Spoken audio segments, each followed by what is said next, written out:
Buenos días, soy Raúl Piedra, médico de familia del Centro de Salud de Azuqueca de Henares, y hoy estamos aquí para hablar de la exploración funcional en el paciente EPOC a través de la espirometría. La espirometría es una prueba de esfuerzo. El paciente tiene que desarrollar el máximo esfuerzo que pueda dar a partir de una inspiración máxima, y es importante porque sin ese esfuerzo la prueba no tiene validez. Es la exploración funcional que mejor permite diagnosticar las enfermedades obstructivas pulmonares, asma y EPOC. Es sencilla de hacer y sencilla de interpretar con un pequeño entrenamiento.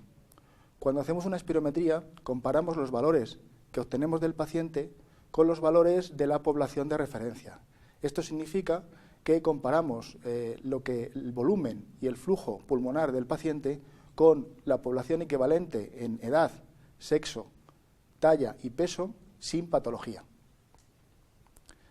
Los conceptos fundamentales que mide la espirometría son pocos. Hay muchos datos en una espirometría, pero realmente los importantes son pocos. Vamos a repasarlos. El primero es la capacidad vital forzada. Es el máximo volumen que un paciente puede expulsar partiendo de una inspiración máxima. Se mide en litros y es normal si es superior al 80% del valor de la referencia poblacional con la que comparamos al paciente. El segundo parámetro importante es el FV1, que es el volumen máximo que expira el paciente en el primer segundo partiendo de una inspiración máxima. Se conocía antes como BENS. Está expresado también en litros y también es normal si es superior al 80% de la referencia poblacional. El tercer parámetro que es importante en la espirometría forzada es el porcentaje del FV1 respecto a la capacidad vital forzada. Es normal si es superior al 70%, pero en este parámetro no tenemos en cuenta la referencia poblacional.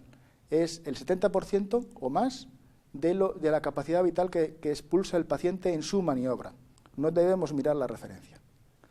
El flujo pico o PEF nos sirve para monitorizar el esfuerzo máximo que realiza el paciente.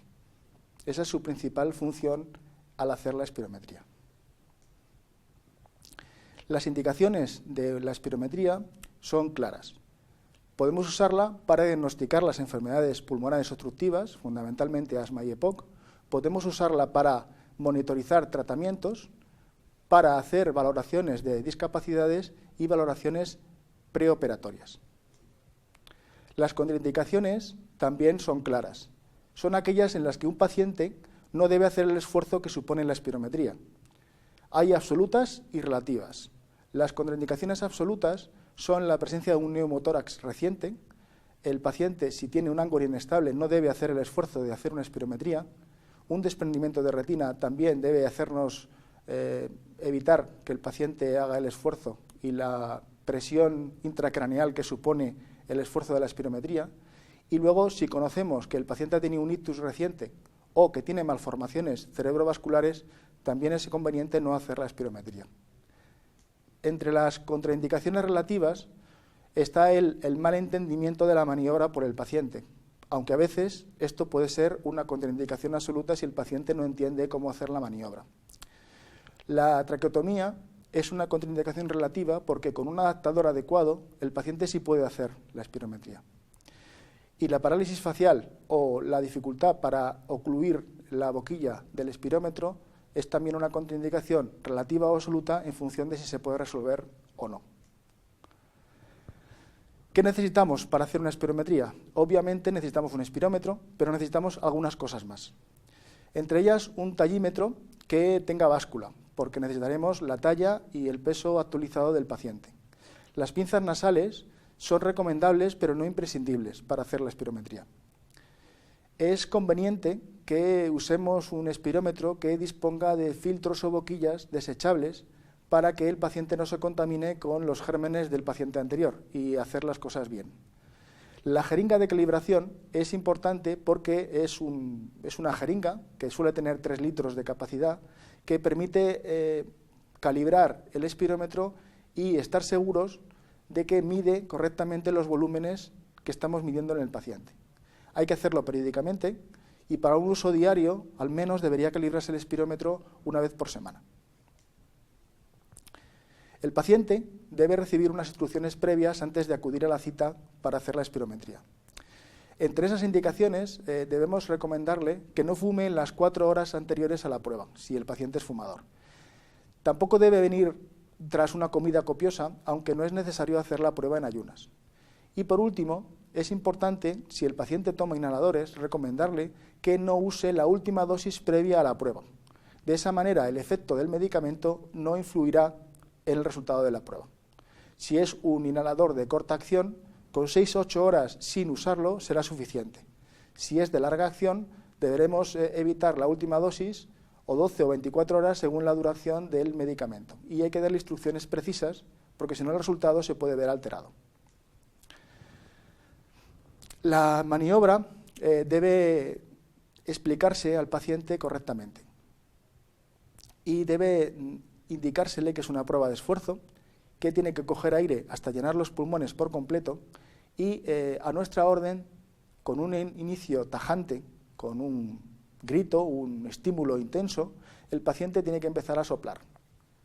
El soplido debe durar al menos 6 segundos porque es el tiempo que estimamos suficiente para que la capacidad vital forzada se haya expulsado por completo.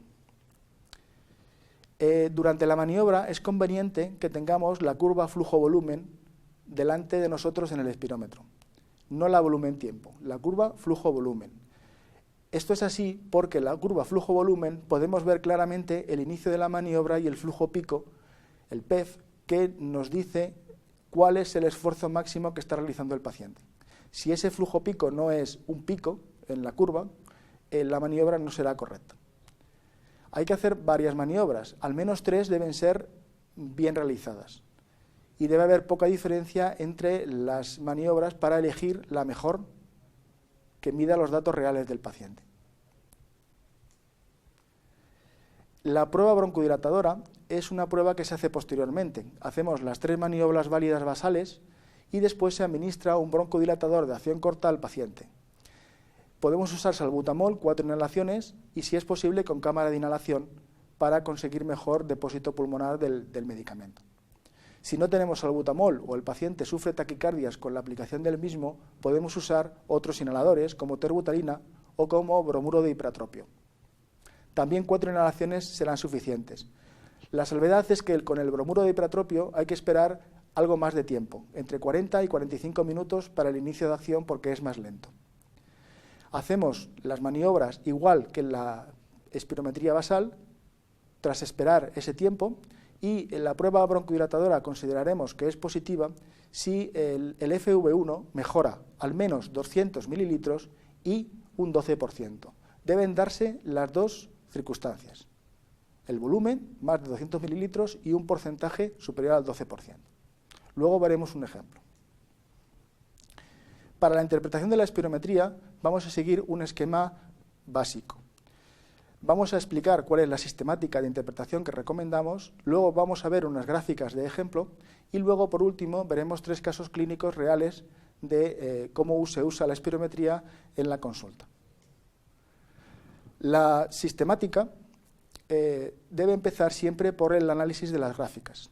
Las gráficas, una vez que estamos mínimamente entrenados, nos dan información clara acerca del diagnóstico probable del paciente.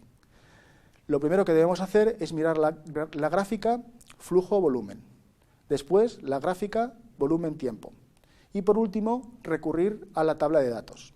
No debemos empezar por la tabla de datos, sino por las gráficas. Dentro de los datos también recomendamos un orden para su análisis, en función de la importancia para saber si la maniobra está bien hecha o no. En primer lugar, miraremos el tiempo de expiración total.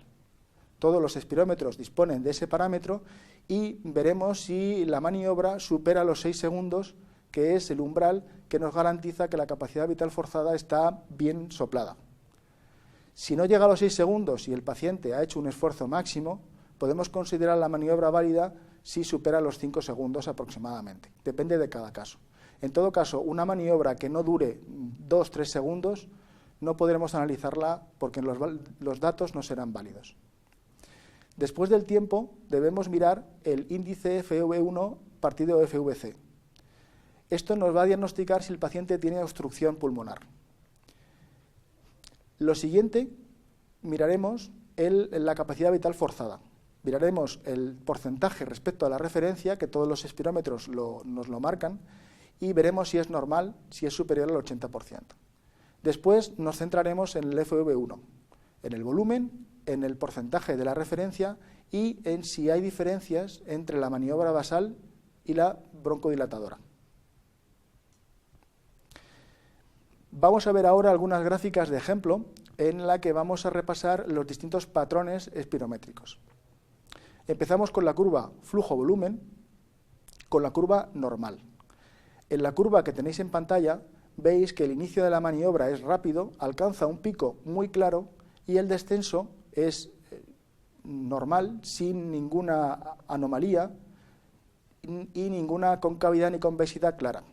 Es suave, sin interferencias y al final la maniobra termina de forma asintótica con el eje de abscisas de la gráfica flujo-volumen. El pico máximo corresponde al pez y cuando la curva corta el eje de abscisas es la capacidad vital forzada, como muestra la imagen. La curva obstructiva debe tener un pico claro, un ascenso rápido y un pico claro, pero en el descenso podéis ver, como está marcado en la imagen, que marca una concavidad por pérdida de los flujos en la mitad de la maniobra. Esa concavidad es típica de la maniobra obstructiva y simplemente mirando esto es muy probable que nuestro paciente tenga una obstrucción pulmonar. Luego con los datos confirmamos esta sospecha. Esta curva que veis en la pantalla muestra también la maniobra post-broncodilatadora, que veis que se acerca a las referencias que marcan los cuadros de color verde y que es más normal y sin la concavidad que marca la curva basal, la curva más pequeña. La curva flujo-volumen restrictiva es una curva normal, tiene un ascenso, un pico claro, un descenso sin concavidad, pero es muy pequeña respecto a las referencias, que aquí también están marcadas con los cuadros de color verde. Por ahí debería circular la curva de un paciente normal sin ninguna patología. Y como veis, la curva es más pequeña. En una curva mixta, comparte características de la obstrucción y de la restricción. Es una curva pequeña y que tiene una concavidad en el descenso desde el pico máximo, desde el flujo pico, como veis en la imagen. Comparte características de las dos. Lo siguiente que debemos analizar, y os pongo unas gráficas de ejemplo de la curva volumen-tiempo. La curva normal, que es la que tenéis arriba a la izquierda, es una curva que asciende rápidamente y que hace una meseta simulando una especie de ángulo recto, casi ángulo recto. Esta es la curva normal. La meseta es la capacidad vital forzada. La curva obstructiva es una curva en la que el ascenso es lento, como veis, y esta es la curva obstructiva y la broncodilatadora que corresponde al ejemplo previo de la curva obstructiva de la flujo-volumen. Como veis, la diferencia es que la obstructiva, la basal, es más lenta de ascenso y la curva después del broncodilatador se asemeja más a una curva normal. La curva volumen-tiempo restrictiva es una curva que tiene un ascenso que parece una curva normal, pero es más pequeña en altura. Y la curva mixta, como es lógico, comparte características de la curva volumen-tiempo obstructiva y de la restrictiva. Es una curva pequeña que alcanza una meseta baja y que tiene un ascenso lento como corresponde a la obstrucción pulmonar. Vamos ahora a la tercera parte que quiero mostraros de la interpretación de la espirometría y he traído 3 casos clínicos. El primero es un varón que tiene tos persistente y tiene dificultad respiratoria con medianos esfuerzos. Lleva semanas con estos síntomas y tiene antecedentes de rinitis alérgica. Le hacemos una espirometría en la consulta y estos son los resultados.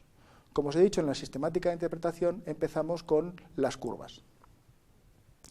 Como veis, la curva flujo-volumen es una curva de ascenso rápido, tiene un pico que se marca claramente y en el descenso no se ven artefactos ni concavidad. El descenso es suave hacia el eje de abscisas y prácticamente dibuja los cuadros de color negro que marcan la referencia, con lo cual podemos intuir que la espirometría es normal. En esa curva están representadas tanto la maniobra pre como la maniobra post, y como veis, están prácticamente dibujadas una encima de la otra, con lo que intuimos que no hay diferencia entre ambas. La curva volumen-tiempo, que tenéis a la derecha, es una curva de ascenso rápido y que alcanza una meseta y con una angulación que nos indica que la curva es probablemente normal. Después vamos a los datos, y en los datos vamos a seguir la sistemática que os he recomendado. Tenemos una duración que está marcada con la llamada número 1, de 5,88 segundos en la maniobra basal y 5,74 en la maniobra post. Está cerca de los 6 segundos, pero como hemos hecho nosotros la espirometría y sabemos que el esfuerzo ha sido máximo, podemos considerarlo como válido. Lo siguiente que miraríamos sería el índice FV1 partido de FVC. Recordamos que debe ser normal si es superior al 70% en la maniobra, sin tener en cuenta la referencia. Nuestro paciente tiene un 81,35%, normal, por tanto, en la maniobra pre, y un 85,12%, normal también, en la maniobra post. Luego podemos concluir que el paciente no tiene obstrucción. El siguiente parámetro que tenemos que mirar es la capacidad vital forzada. Aquí tenemos que mirar si la referencia, y en este caso nuestro paciente sopla un 90% de la referencia de la población. Como es superior al 80%, también concluimos que es normal y el paciente no tiene restricción. Luego, por último, miramos el FV1 y podemos mirar los valores y porcentajes, un 86% de la referencia y una diferencia que no alcanza la significación entre la maniobra pre y la post. Entonces concluimos que el paciente no tiene obstrucción, no tiene restricción, luego es una espirometría normal. El segundo ejemplo que os traigo es un varón de 50 años, que tiene un índice tabáquico de 45 paquetes año. Tiene dificultad respiratoria con moderados esfuerzos y él aliviaba esa dificultad respiratoria con la administración de salbutamol inhalado que compraba en la farmacia. Vamos a ver las curvas de este paciente y como veis la curva flujo-volumen tiene un ascenso rápido, un pico claro y en el descenso vemos que hay una concavidad. La he marcado con la marca B. La referencia he hecho una línea punteada para que veáis la diferencia entre la maniobra del paciente y la maniobra teórica que tendría que tener una persona de su edad y sus características sin patología. Parece una curva obstructiva y parece, puesto que están las dos curvas, la pre y la post, en la gráfica, parece que no hay diferencia entre ambas. La curva volumen-tiempo siempre da algo menos de información y es una curva que vemos que tiene un ascenso lento, como corresponde a una sospecha de obstrucción. Vamos a la tabla de datos. Vemos que el tiempo de expiración total es de 7,25 segundos, como marca la llamada 1 en la maniobra pre y 11,81 en la maniobra post. El siguiente paso es mirar el índice FV1 partido FVC. Si miramos los datos, vemos que tiene 62,12% en la maniobra pre, es inferior al 70%, luego nos está diciendo que el paciente tiene una obstrucción, como ya sospechábamos en la gráfica, y en la maniobra post sigue inferior al 70%, en concreto 58,25%. Podemos concluir, por tanto, que el paciente tiene una obstrucción y que esa obstrucción persiste a pesar de darle tratamiento broncodilatador para hacer la prueba post-broncodilatadora. Lo siguiente que miramos es la capacidad vital forzada. Si veis los datos, es un 89% de la referencia, es superior al 80%, luego no tiene el paciente restricción, es una obstrucción pura, sin restricción. Y luego, por último, miramos el FV1, para ver si la prueba broncodilatadora es positiva. Ha soplado 2 litros 36 en la maniobra pre, 2 litros 31 en la post, un 74%. Esto corresponde a una obstrucción en grado leve, y a una maniobra broncodilatadora, una prueba broncodilatadora negativa, porque no hay diferencia apenas entre una y otra, incluso la post es inferior a la pre.